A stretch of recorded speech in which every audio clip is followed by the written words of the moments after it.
Welcome to Suman TV. నేను మీ నవీన్. ప్రస్తుతం నేను కేపీహెచ్పీలోని ట్రీట్మెంట్ రేంజ్ హాస్పిటల్లో ఉన్నాను. మనతో ఉన్నారు ప్రముఖ laparoscopic and laser surgeon doctor Kareddy Sridhar Reddy గారు. హాయ్ సార్, నమస్తే అండి. నమస్తే అండి. సార్, చాలామంది బాత్రూంలలో ఎక్కువసేపు కూర్చుంటూ ఉంటారు, మొబైల్ కూడా తీసుకెళ్తూ ఉంటారు.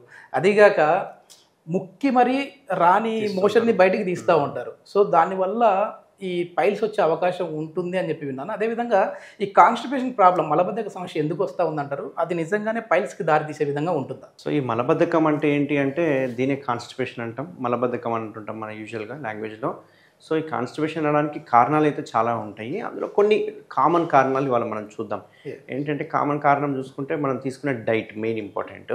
సో డైట్లో ఫైబర్ తక్కువ ఉందనుకోండి, ప్రోటీన్ ఎక్కువ ఉందనుకోండి, కార్బోహైడ్రేట్స్ ఎక్కువ ఉన్నాయి అనుకోండి, వాళ్ళు కాన్స్టిపేషన్కి గురవుతారు. ఎందుకంటే వాళ్ళకి మోషన్ అనేది మంచి బల్క్గా ఫామ్ అవ్వదు.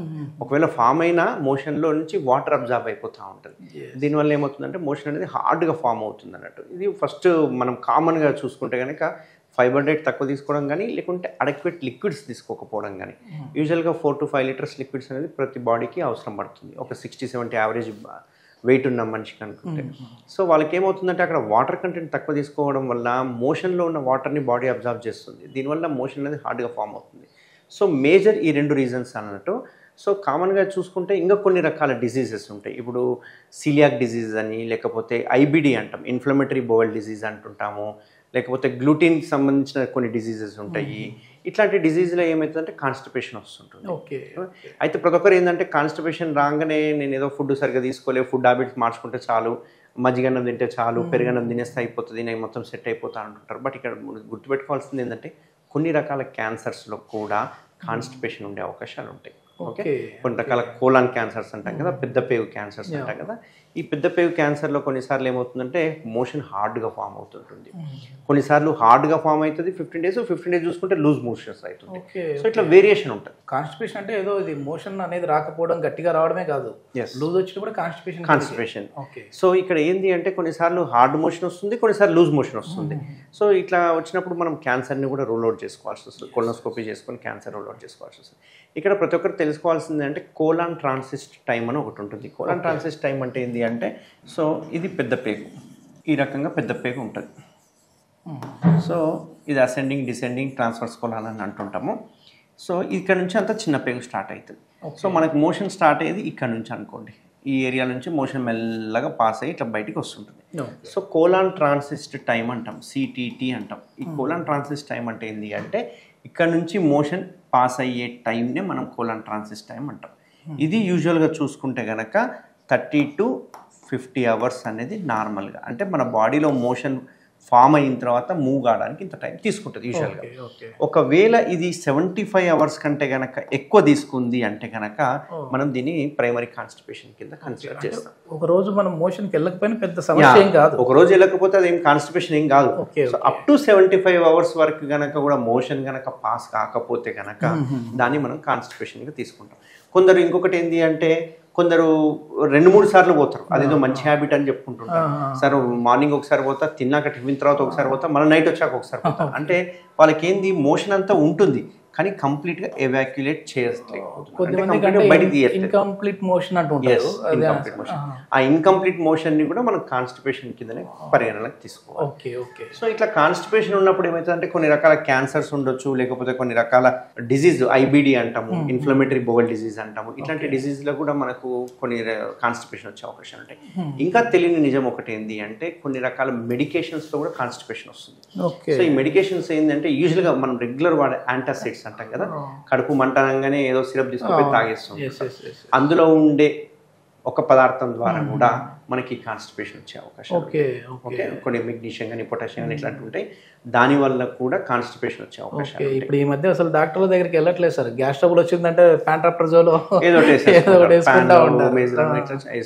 సో ఇందులో కొన్ని రకాల యాంటాసిడ్స్ వల్ల కూడా కాన్స్టిపేషన్ వచ్చే అవకాశాలు ఉంటాయి.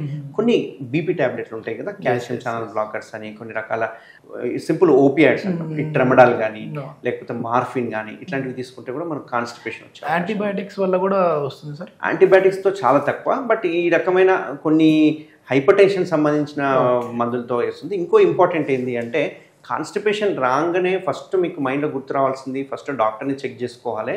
మాకు ఫస్ట్ ఒక పేషెంట్ మాకు కాన్స్టిపేషన్ వచ్చిండు అంటే మాకు డిఫరెంట్గా ఎందుకు వచ్చింది, కోలాన్ ట్రాన్సిట్ టైం తక్కువ ఉందా, లేకుంటే పీచు పదార్థాలు తినట్లేదా, లేకపోతే ఇంకేమైనా డిజీజులు ఉన్నాయా అనేది మేము ఒకటి మైండ్లో తెచ్చుకుంటాం.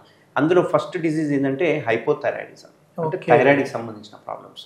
సో థైరాయిడ్కి సంబంధించిన ప్రాబ్లమ్స్ ఉంటే వాళ్ళకు ఫస్ట్ సిమ్టమ్ కాన్స్టిపేషన్ ఉంటుంది. ఇప్పుడు హైపో అంటే థైరాయిడ్లో 2 రకాలు ఉంటాయి, హైపో ఉంటుంది, హైపర్ ఉంటుంది. హైపర్లో ఉండదు, మళ్ళీ హైపోలో ఉంటుంది.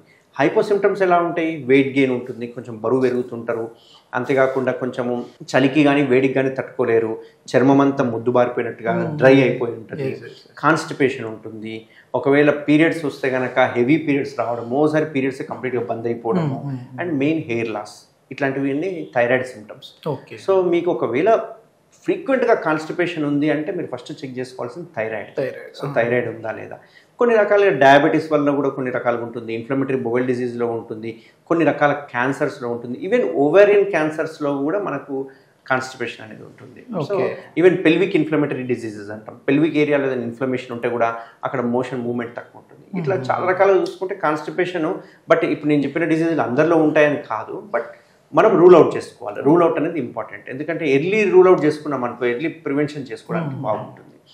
సో ముఖ్యంగా పీచు పదార్థాలు మాత్రం ప్రతి ఒక్కరు మంచి డైట్ కనుక తీసుకుంటే ఈ కాన్స్టిపేషన్ నుంచి బయటపడవచ్చు. ఇప్పుడు బాత్రూంలో మోషన్కి వెళ్ళినప్పుడు మొబైల్ కూడా చూస్తూ ఉంటారు కదా సార్, అసలు మనం కరెక్ట్గా మనం హెల్దీగా ఉన్నామని అంటే ఎంతసేపట్లో మన మోషన్ కంప్లీట్ చేసుకొని రావాలండి? యాక్చువల్గా చాలామంది ఏం చేస్తారంటే మొబైల్ తీసేసుకొని హాఫ్ అన్ అవర్ స్పెండ్ చేస్తూ ఉంటారు, ఇంకెక్కడ టైం దొరికినట్టు, ఓన్లీ వాష్రూమ్లోనే టైం ఉంటుంది కదా, ఎవరు డిస్టర్బ్ చేయరు, ఎంతసేపు అయినా చూడొచ్చు, ఏదైనా చూడొచ్చు, కొన్ని పర్సనల్ వీడియోలు చూడొచ్చు అని చెప్పి చాలా మంది చేస్తుంటారు.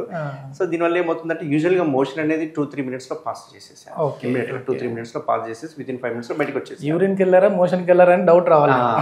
సో వీళ్ళు ఏం చేస్తారంటే గంటలు గడిపే వరకు యానల్లో ప్రెషర్ పెరిగిపోతూ ఉంటుంది. ప్రెషర్ పెరిగిపోవడం వల్ల చిన్న చిన్న రక్తనాళాలు ఉంటాయి, మనకు సున్నితంగా ఉంటుంది. యానల్ కెనాల్ అనేది జస్ట్ లిప్స్ లా ఉంటుంది, మనకి లిప్ లోపల ఒకవేళ మౌత్ లో అల్సర్స్ ఫామ్ అయినాయి అనుకోండి, ఎంత పెయిన్ ఉంటుంది. సేమ్ అక్కడ కూడా ప్రెషర్ పెరిగింది అనుకోండి, అక్కడ ప్రెషర్ పెరిగితే అక్కడ ఉన్న రక్తనాళాలు చిట్లిపోవడము, రక్తం గారడము, అక్కడ చిన్నగా ఫిషర్ ఫామ్ అయిపోవడము, అవే మెల్లగా పైల్స్ కి దారి తీస్తాం.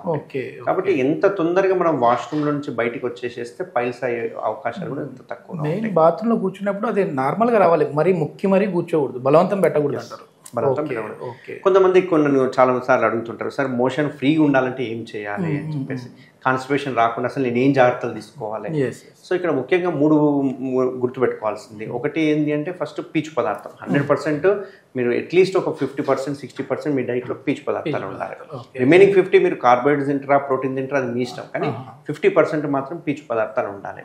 రెండవది వాటర్ ఇంటేక్, లిక్విడ్స్ ఇంటేక్, అది మినిమం 4 to 5 లీటర్స్ ఉండాలి. అండ్ మూడోది ఫిజికల్ యాక్టివిటీస్, సో యోగా కానీ లేకుంటే ఏదో సమ్ కైండ్ ఆఫ్ ఎక్సర్సైజ్ అనేది కంపల్సరీ చేయాలి. దీనివల్లనే మనకు నేను చెప్పిన ఈ కోలాన్ ట్రాన్సిట్ టైం అనేది పెరుగుతుంది, టైం తొందరగా బోవెల్ అనేది క్లియర్ అయిపోతూ ఉంటుంది. కాబట్టి ఈ 3 థింగ్స్ ఖచ్చితంగా గుర్తుపెట్టుకోవాలి కాన్స్టిపేషన్.